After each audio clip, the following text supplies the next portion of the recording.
with us. Rachel. Beautiful. Ooh.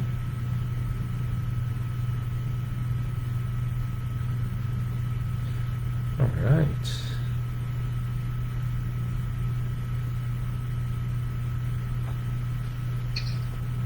Good morning, folks.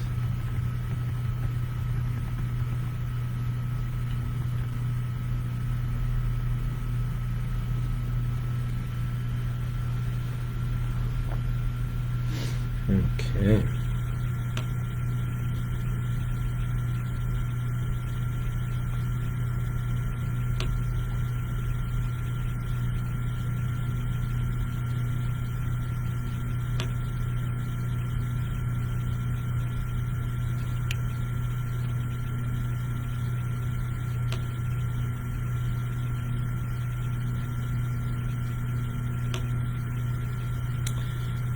Yeah, good Chodesh, everybody.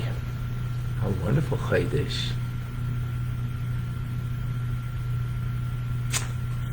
Chodesh Tammuz.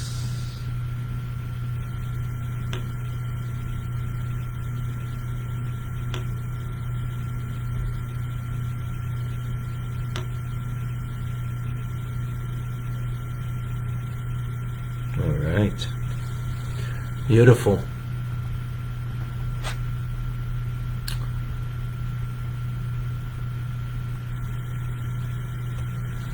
Welcome to Tanya today. I'm Rabbi Ronnie Fine coming to you from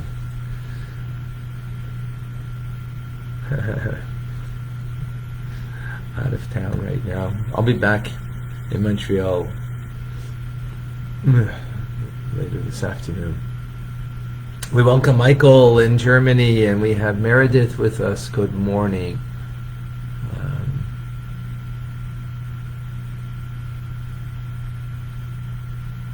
And Adeniel, I'm sure I pronounced that wrong. Davida and Liba, welcome from New York. We have Miriam in the UK. Leah, welcome. Good Chodesh.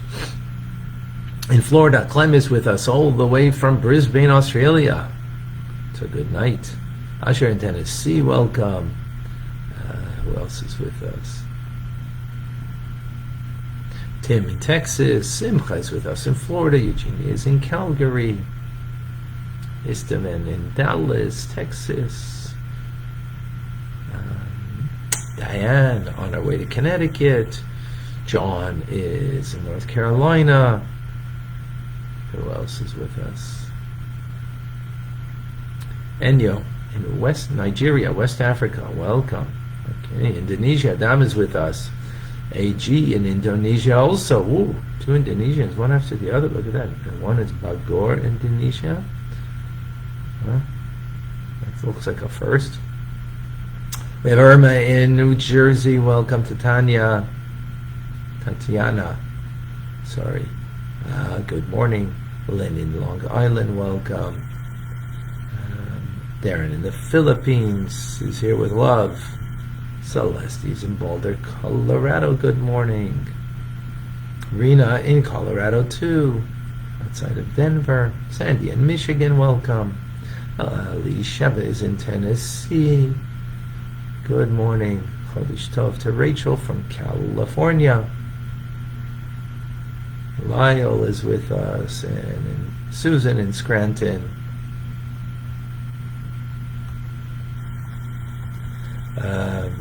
Denise in New Jersey. TJ is in Australia. Jean in Pennsylvania.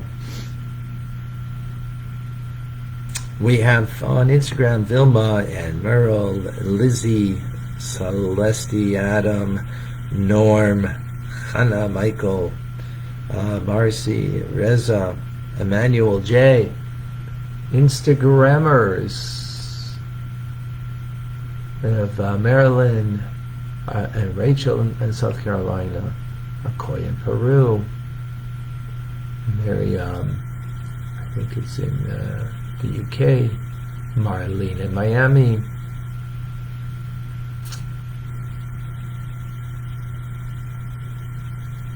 To Taliban in New York, Yehuda in the UK, Alicia in Baltimore, Amir from Brooklyn. Hello, Crystal in Australia. Beautiful. Reminder 2 question marks before you ask a question. Okay, folks. We're in chapter 8. Doing a whole chapter today.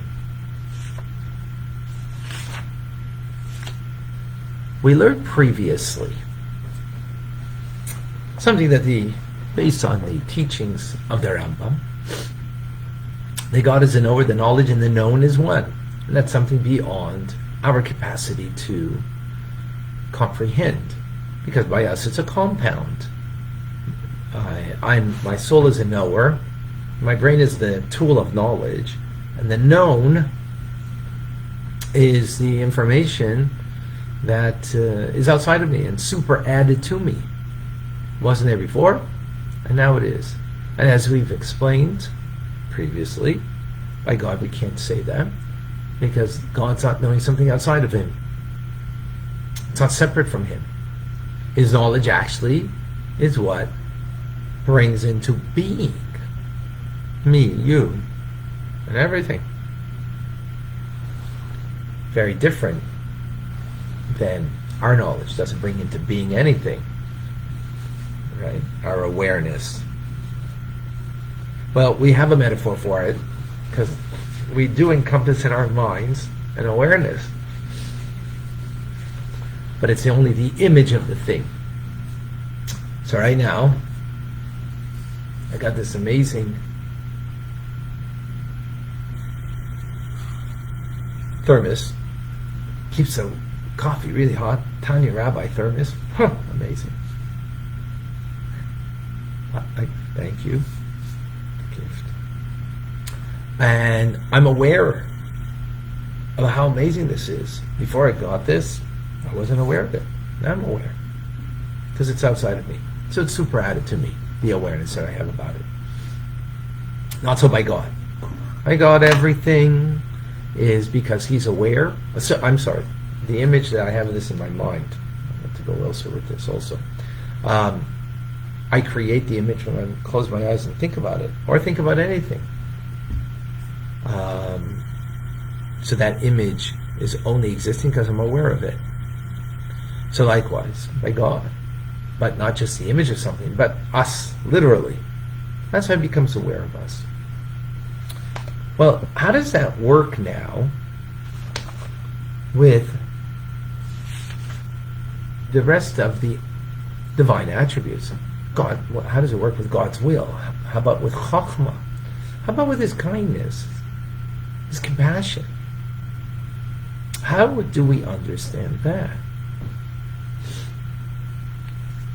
So the Alter Rebbe explains, just as we say that God hasn't changed because of an awareness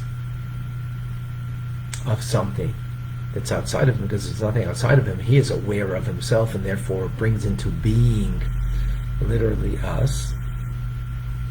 So before God created the world, there was only God. After he creates the world, there's only but him. The awareness is of him. How do we exist? Okay, so we've explained that previously, because of the attribute of Gevura that withholds, that we do not perceive this reality, this truth, right? So how's it with his will? So we can understand that to some degree with intelligence. We understand the awareness. God's not aware of something outside of him. Well, how about a will that he wants us to do tshuva, for example, right? Wants us to do penitence. So meaning we did something maybe that was led us astray, and he wants us to do tshuva. Or about his kindness and compassion? We done something, and God has compassion upon us. So if we were to look at ourselves or create God within our own self-image, when do you have compassion for somebody? when there's a need for compassion, when somebody did something, and because they did something, that brought about an emotion of compassion. Well, isn't that makes sense? That's when compassion should be displayed. And even when you look at the Torah, sometimes you can get that sense, right? Sometimes God's Gvuras, we're learning about Korach. So the God's power opening up the mouth of, of the earth. That's, there was a particular moment, a particular need, and therefore his act of Gvura, his act of kindness, and other instances, compassion, are displayed. Well, that would be creating God in our image. In our image, that's the way we understand things. However, just as we cannot understand God's awareness of that, of knowledge, knower and the known, as one complete, perfect whole with God Himself, the Ein Sof. So likewise, all the other divine attributes, whether it be Chachma, whether it be Chesed, Gvura, Tiferes, whatever divine attribute it would be, it's wholly one with God. God's will likewise is totally one with Him. And therefore something that we also can comprehend. So again, the imagery we have, and this is very important that we appreciate this, is that we, just as we use compassion at certain points in our lives, certain point in the day, we use our kindness at another time. Right? We're not constantly engaged with them, right? Well, that's not the case the way it is with God. They are one with Him, and just as God is, so is His divine attributes. Just as He is aware of Himself constantly, and therefore brings us into being, so His kindness is one with Him, and it is constant.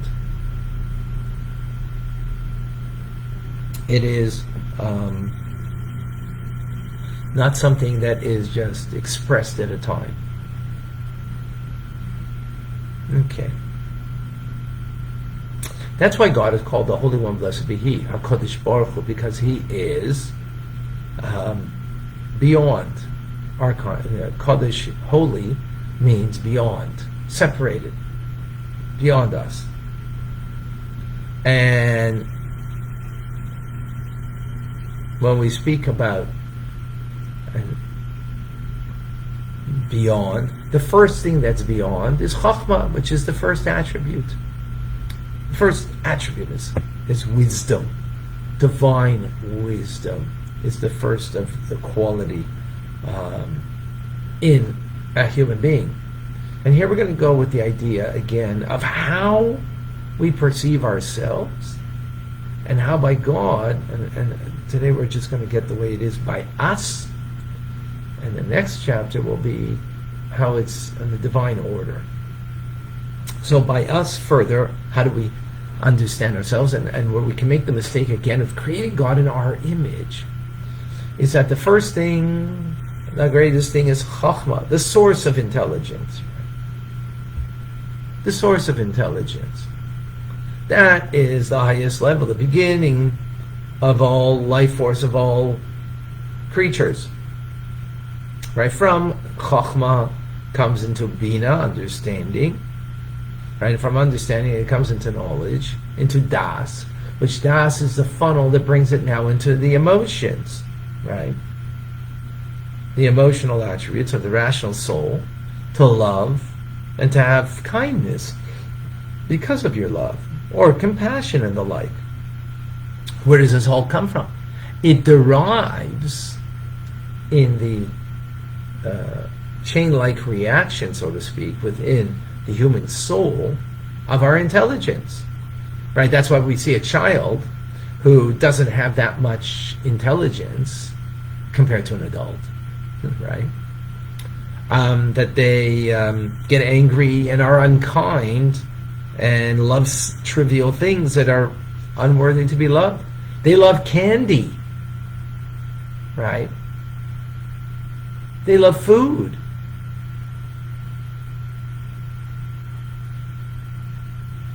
Why?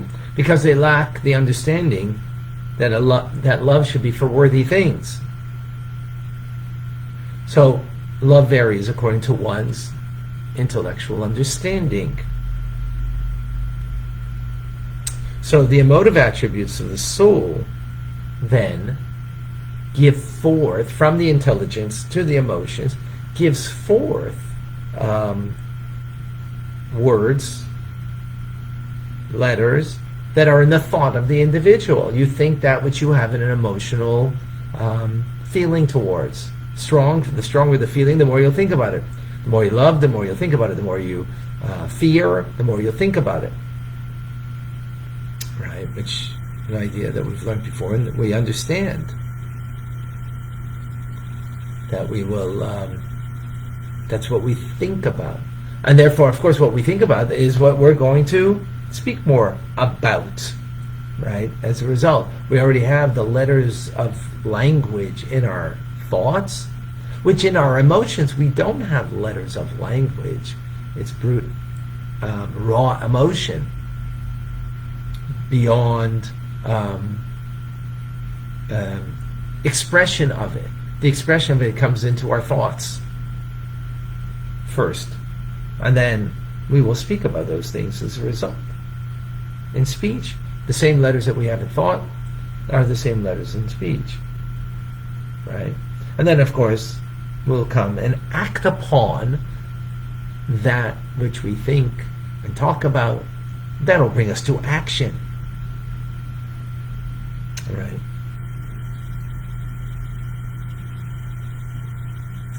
Now, the Alter Rebbe says, when we see the five, there's 5 degrees of separation here: intelligence, emotions, thought, speech, and action. The power to do an action, right? You see, a little baby can do it. You know, a little baby can move their hands. That's an action. I mean, it might not be a coordinated or meaningful action, but it's there's an act of movement, right? That act of movement is a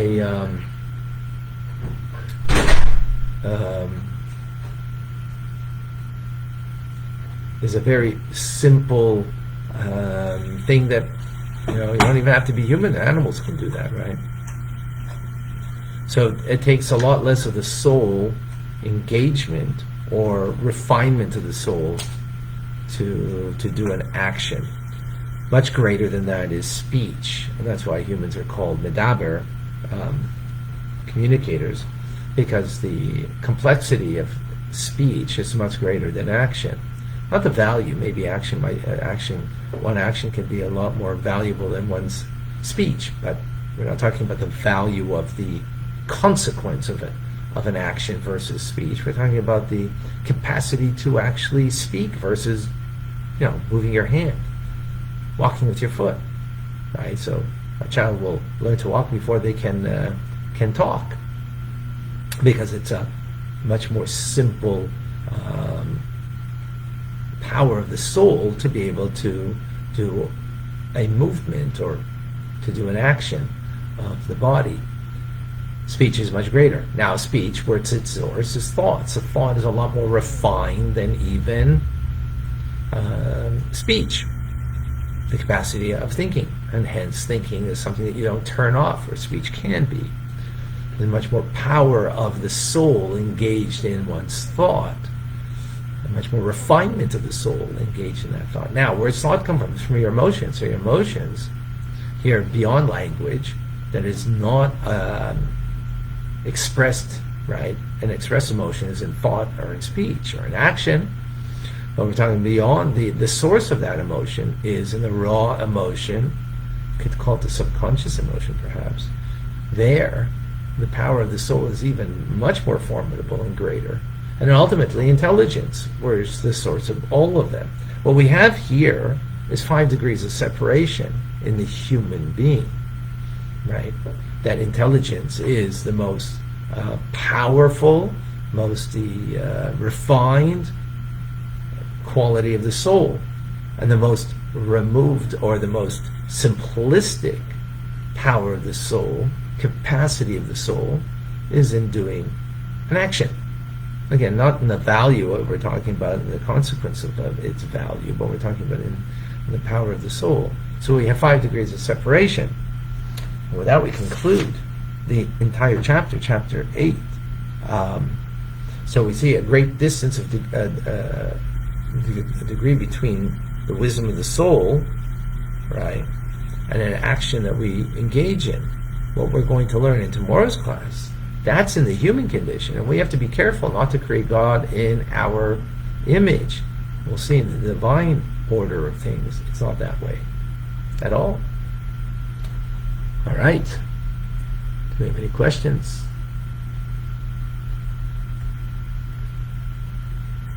I don't see any questions on Facebook. Or do I see... Oh, Esty. My daughter is here. Beautiful. June. I always wonder about people that are deaf. So we're talking about the capacity of the soul, that if someone is deaf, it means the functionality of the soul expressing itself in the ear isn't there. But deaf people can give birth to, and do give birth to people. I know a couple that were deaf and they gave birth to a child that was able to hear. Why is that? Because the soul, its capacity to vest itself in a limb, to give the limb its functionality, is not something of the limb, it's something of the soul. So the soul, it's complete, and therefore it's able to give that capacity. It's there, and therefore in giving birth to a child, that capacity can be there in a complete manner. The functionality of the, maybe there's something wrong with the limb that's not able to be a vessel to contain the soul's capacity, but the soul's capacity is there. Okay. All right, folks. We will continue our conversation tomorrow, God willing. Thank you all for joining. Have an amazing day, an amazing Chodesh Tov. Today's the first day of Rosh Chodesh Tammuz. Tomorrow will be the second. And the second day, it's a 2-day Rosh Chodesh. And we should all be blessed with wonderful good things. All the best. Be well. Thank you.